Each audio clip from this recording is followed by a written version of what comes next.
أعوذ بالله من الشيطان الرجيم. بسم الله الرحمن الرحيم.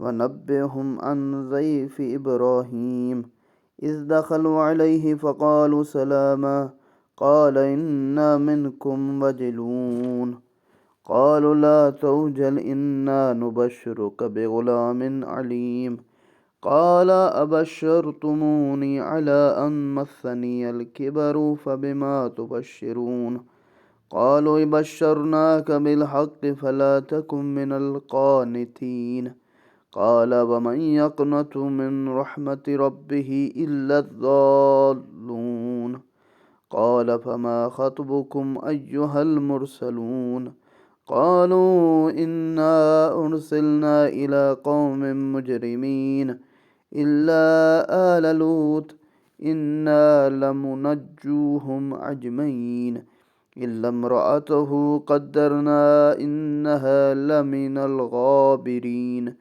فلما جاء آل لوط المرسلين قال إنكم قوم منكرون قالوا بل جئناك بما كانوا فيه يمترون وآتيناك بالحق وإنا لصادقون فأسر بأهلك بقطع من الليل واتبع أدبارهم ولا يلتفت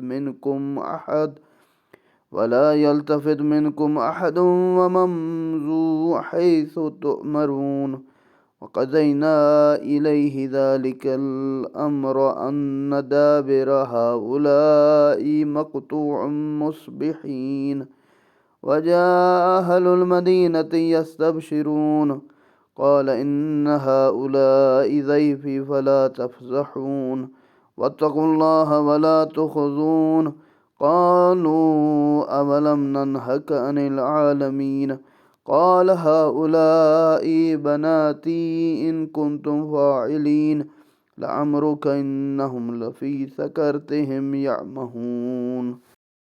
اور انہیں ابراہیم کے مہمانوں کا حال بھی سنا دو۔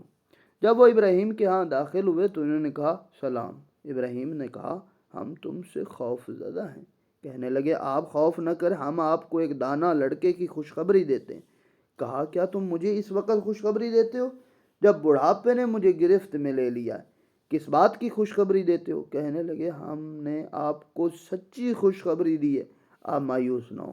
ابراہیم بولے اپنے رب کی رحمت سے صرف گمراہ لوگ ہی مایوس ہوتے ہیں اور کوئی نہیں ہوتا۔ یہ ایسی آیات ہیں جہاں پر حضرت ابراہیم علیہ السلام نے دعا کی تھی کہ مجھے اللہ اپنی طرف سے ایک فرزند عطا فرما۔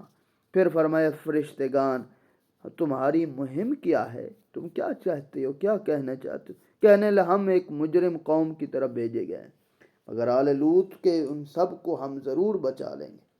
البتہ ان کی بیوی کے بارے میں ہم نے یہ طے کیا ہے کہ وہ ضرور پیچھے رہ جانے والوں میں ہوگی۔ یہ حضرت لوط علیہ السلام کی جو قوم تھی نا، یہ ہم جنس پرستی کرتی تھی، یعنی مرد کے ساتھ بدفعلی کرتا تھا، اور حضرت لوط کی جو بیگم تھی وہ درمیان میں واسطہ بنتی تھی۔ اللہ معاف فرمائے، دیکھیے شیعہ اثنا اشریہ کا نظریہ ہے کہ امام کی بیوی ہو یا نبی کی ہو، یعنی معصوم کی زوجہ خود بدفعلی نہیں کر سکتی کبھی بھی، ہاں لیکن گناہ باقی کر سکتی ہے، مثلا جھوٹ بول سکتی ہے، غیبت کر سکتی ہے، لیکن بدفعلی بد کردار نعوذ باللہ نہیں ہوتی۔ اور حضرت لوط علیہ السلام کی بیوی بھی اسی طرح، وہ قرآن کے اندر یہ واقعہ موجود ہے جہاں پر حضرت لوط کا واقعہ ہے۔ پھر فرمایا یہ جو فرشتگان ہیں، یہ جو فرشتے آئے آل لوط کے ہاں آئے، تو لوط نے کہا تم تو ناشنا لوگ ہو، کہاں سے آئے ہو؟ کہنے لگے ہم آپ کے پاس وہی چیز لے کر ہیں جس کے بارے میں لوگ شک کر رہے تھے۔ آپ حضرت لوط علیہ السلام بار بار ڈراتے تھے نہ کرو یہ کام، یہ برا ہے، لیکن وہ مانتے نہیں تھے۔ ہم تو آپ کے پاس امر حق لے کر آئے اور ہم بالکل سچے ہیں، یعنی عذاب لے آئے ہیں، لہذا آپ اپنے گھر والوں کو لے کر رات کے کسی حصے میں یہاں سے چلے جائیں، بستی سے نکل جائیں، آپ ان کے پیچھے چلیں اور آپ میں سے کوئی شخص مڑ کر بھی نہ دیکھے، اور جدھر جانے کا حکم دیا گیا ادھر چلے جائیں۔ ہم نے لوط کو اپنا فیصلہ پہنچا دیا کہ صبح ہوتے ہی ان کی جڑ کاٹ دی جائے گی۔ ادھر شہر کے لوگ خوشیاں مناتے، یعنی لوط کے گھر آئے۔ حضرت ہود علیہ السلام کی بیوی نے بتایا کہ ہمارے ہاں نوجوان لڑکے آ گئے، جلدی آؤ۔ تو حضرت لوط نے ان کو روکا، سارا کچھ کہا۔ لوط نے کہا بلا شبہ یہ میرے مہمان ہیں، لہٰذا تم مجھے رسوا نہ کرو، کیوں میری بے عزتی کرواتے ہو، لہذا اللہ سے ڈرو اور مجھے بدنام بھی نہ کرو۔ کہنے لگے کیا ہم نے تمہیں ساری دنیا کے لوگوں کی پذیرائی سے منع تو نہیں کیا تھا؟ ٹھیک ہے، لوط نے کہا یہ میری بیٹیاں ہیں، اگر تم کچھ کرنا ہی چاہتے ہو ان کو لے جاؤ، میں تمہیں اس سے یہ لے دوں۔ یہ کنیزیں موجود تھیں، ان کے لیے کہا کہ یہ لے جاؤ۔ پھر اے رسول آپ کی زندگی کی قسم، یقیناً وہ بد مستی میں مدہوش تھے، یعنی بہت گناہ کی وادی میں بالکل مدہوش ہو گئے تھے۔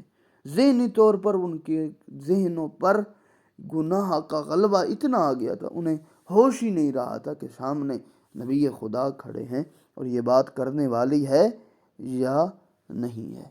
فَأَخَذَتْهُمُ الصَّيْحَةُ مُشْرِقِينَ فَجَعَلْنَاهَا عَلَيْهَا سَافِلَهَا وَأَمْطَرْنَا عَلَيْهِمْ حِجَارَةً مِّن سِجِّيلٍ إِنَّ فِي ذَلِكَ لَآيَاتٍ لِّلْمُتَوَسِّمِينَ وَإِنَّهَا لَسَبِيلٌ مُّقِيمٌ إِنَّ فِي ذَلِكَ لَآيَاتٍ لِّلْمُؤْمِنِينَ وَإِنْ كَانَ أَصْحَابُ الْأَيْكَةِ لَظَالِمِينَ فَانْتَقَمْنَا مِنْهُمْ وَإِنَّهُمَا لَبِإِمَامٍ مُّبِينٍ وَلَقَدْ كَذَّبَ أَصْحَابُ الْحِجْرِ الْمُرْسَلِينَ وَآتَيْنَاهُمْ آيَاتِنَا فَكَانُوا عَنْهَا مُعْرِضِينَ وَكَانُوا يَنْحِتُونَ مِنَ الْجِبَالِ بُيُوتًا آمِنِينَ فَأَخَذَتْهُمُ الصَّيْحَةُ مُصْبِحِينَ فَمَا أَغْنَى عَنْهُمْ مَا كَانُوا يَكْسِبُونَ وَمَا خَلَقْنَا السَّمَاوَاتِ وَالْأَرْضَ وَمَا بَيْنَهُمَا إِلَّا بِالْحَقِّ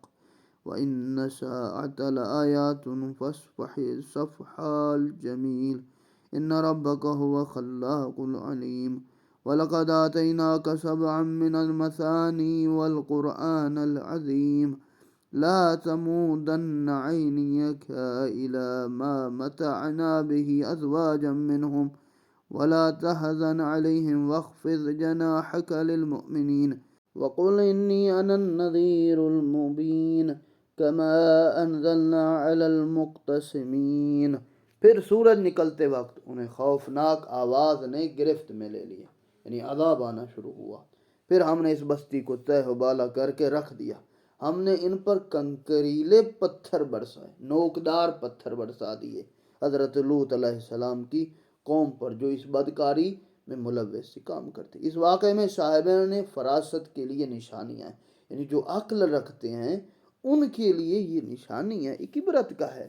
اور یہ بستی زیر استعمال گزرگاہ میں آج بھی موجود ہے، یعنی آج بھی یہ بستی موجود ہے، جہاں پر کہتے ہیں کہ یہ روایات اور مفسرین نے جو کہا قوم لوط کی جو تھی، قوم لوط مکہ سے شام جاتے ہوئے راستے میں یہ تباہ شدہ علاقہ آج بھی قابل دید ہے، یہاں پر موجود ہے۔ پھر فرمایا کہ اس میں ایمان والوں کے لیے یقیناً نشانی ہے، اور ایکا والے یقیناً بڑے ظالم تھے، تو ہم نے ان سے انتقام لیا، اور یہ دونوں بستیاں ایک کھلی شاہراہ پر واقع آزاد ہیں، سب دیکھ سکتے، اور بے تحقیق حجر کے باشندوں نے بھی رسولوں کی تکذیب کی۔ یہاں پر بعض روایات کے مطابق حضرت شعیب دو قوموں مدین اور ایکا کی طرف مبعوث ہوئے۔ بعض کتابوں کا ایکا تبوک کا قدیم نام تھا، اور یہ وہاں پر بھی گناہ ہوتا تھا، بہرحال وہ بھی لوگ اپنے نبی کی بات نہیں مانتے تھے، اور ہم نے انہیں اپنی نشانیاں دکھائیں لیکن وہ ان سے منہ پھیرتے تھے، اور وہ پہاڑوں کو تراش کر پرامن مکانات بناتے تھے، اور انہیں صبح کے وقت ایک خوفناک آواز نے گرفت میں لے لیا، پس جو وہ کیا کرتے تھے ان کے کام نہ آیا۔ ہم نے آسمانوں اور زمین اور ان کے درمیان موجودات کو برحق پیدا کیا ہے، اور قیامت یقیناً آنے والی ہے، لہٰذا اے رسول ان سے باوقار انداز میں درگزر کریں، چھوڑ دیں، ٹھیک ہے، بڑے عزت و احترام، بات نہیں مانتے، ٹھیک ہے، نہ مانیں، یقیناً آپ کا رب خالق اور بڑا دانا ہے، اور بے تحقیق ہم نے آپ کو بار بار دہرائی جانے والی 7 آیات اور عظیم قرآن عطا کیا ہے، اور اے رسول آپ اس سامان عیش کی طرف ہرگز نگاہ نہ اٹھائیں جو ہم نے ان کافروں میں سے مختلف جماعتوں کو دے رکھا ہے، نہ ہی ان کے حال پر رنجیدہ خاطر ہوں۔ آپ مومنوں کے ساتھ تواضع سے پیش آئیں اور کہہ دیجئے میں تو صریحاً تنبیہ کرنے والا ہوں، جیسا عذاب ہم نے تھڑے بندی کرنے والوں پر نازل کیا تھا۔ ان آیات کے اندر خالق کائنات نے اپنے رسول کا دل مضبوط کیا اور مومنین کا، کہ تم مت یہ دیکھو کہ اللہ ان سے راضی ہے اور یہ لوگ جو نعوذ باللہ خدا ان پہ راضی ہے اور ان پر اتنی نعمتیں کر، اللہ ان کی دنیا ہی کے اندر وہ سب کچھ عطا کر۔ یہ جو کہا ہے کہ خدا نے کہ دہرائی جانے والی 7 آیات، تو فرمایا کہ فاتحۃ الکتاب ہے جو 7 آیات پر مشتمل ہے۔ ائمہ معصومین علیہ السلام نے اس کی یہی تفسیر بتائی ہے۔ الذین جعلوا القرآن عظین فوربک لنسألنہم اجمعین عما كانوا يعملون فاصدع بما تؤمر وأعرض عن المشركين إنا كفيناك المستهزئين الذين يجعلون مع الله إلها آخر فسوف يعلمون وَلَقَدْ نَعْلَمُ أَنَّكَ يَضِيقُ صَدْرُكَ بِمَا يَقُولُونَ فَسَبِّحْ بِحَمْدِ رَبِّكَ وَكُن مِّنَ السَّاجِدِينَ وَاعْبُدْ رَبَّكَ حَتَّى يَأْتِيكَ الْيَقِينُ۔ پھر فرمایا کہ جنہوں نے قرآن کو ٹکڑے ٹکڑے کر دیا، بس آپ کے رب کی قسم ہم ان سب سے ضرور پوچھیں گے۔ یعنی اپنی مرضی سے تفسیر کرنے لگے، اپنی مرضی سے معنی کرنے لگے۔ ان اعمال کی بابت جو وہ کیا کرتے تھے اللہ پوچھے گا، اور آپ کو جس چیز کا حکم ملا ہے اس کا واضح الفاظ میں اعلان کریں اور مشرکین کی اعتنا نہ کریں۔ مت ڈریں کہ مشرکین کیا کہتے ہیں، جو میں نے کہا ہے توحید کا اعلان کریں، توحید کا۔ یہ تو مذاق اڑانے والے مذاق اڑائیں گے، بدتمیزی والے بدتمیزی کریں گے، اور یہ یقین یاد رکھیے کہ آپ کے واسطے ان مذاق کرنے والوں سے نپٹنے کے لیے یقیناً ہم کافی ہیں۔ جو اللہ کے ساتھ کسی اور کو معبود بنا لیتے ہیں، ان قریب انہیں اپنے اعمال کا علم ہو جائے گا، وہ جو کرتے رہیں اس کا انہیں علم ہو جائے گا جب سزا ملے گی۔ اور بے شک ہمیں علم ہے کہ یہ جو کچھ کہہ رہے ہیں اس سے آپ یقیناً دل تنگ ہو رہے ہیں، یعنی آپ بڑے پریشان ہو جاتے ہیں جب دیکھتے ہیں کہ آپ کی امت گناہ کر رہی ہے، شرک کر رہی ہے، آپ کی بات نہیں مان رہی، بس آپ اپنے رب کی ثنا کے ساتھ تسبیح کریں۔ جب دیکھتے ہیں یہ لوگ بات میں آئیں، اللہ کے حضور آ کے دعا کریں، نماز پڑھیں، سجدہ کرنے والوں میں سے ہو جائیں اور اپنے رب کی عبادت کریں، یہاں تک کہ آپ کو یقین یعنی موت آ جائے، آپ اللہ کے حضور آ جائیں، آپ ان سے جان چھڑا لیں۔ جو لوگ کافر ہیں، مشرک ہیں، آپ کی بات نہیں مانتے، آپ ان کو چھوڑیں، اور جب تک موت نہیں آتی آپ اللہ کی تسبیح کریں، اللہ کی عبادت کریں، اور جب موت آ جائے گی یقیناً آپ اللہ کے حضور پہنچ جائیں گے۔